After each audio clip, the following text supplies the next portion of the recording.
அழிச்சாச்சு அழிச்சாச்சு, அதிதீவிர வறுமை கோட்டை அழிச்சாச்சு. இனிமே அப்படி ஒரு கோடே கேரளாவில் இருக்காது. இது உலகறிய நவம்பர் 1ஆம் தேதி பினராயி விஜயன் அனௌன்ஸ் பண்ண போறார் அப்படின்னு அனௌன்ஸ் பண்ணி இருக்கு கேரள கம்யூனிஸ்ட் அரசு.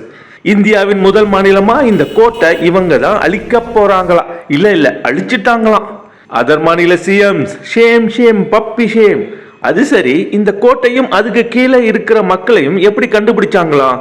நிதி ஆயோக் கேரளாவில் 7% மக்கள் அதிதீவிர வறுமை கோட்டுக்கு கீழே இருக்கிறதா சொல்லிச்சான். அதை வச்சு மொத்தம் 64,006 குடும்பங்கள் இந்த கோட்டுக்கு கீழே இருக்கிறாங்க என்று அடையாளம் கண்டுபிடிச்சு திட்டங்கள் பல தீட்டி அவங்களுக்கு ஆவணங்கள் கொடுத்து வீடு கட்டி கொடுத்து நீளம் கொடுத்து அவங்களை எல்லாம் அதிதீவிர வறுமையிலிருந்து மீட்டு விட்டார்களாம் சொல்றாங்க கேரளாவை ஆளும் கம்யூனிஸ்ட் அரசு.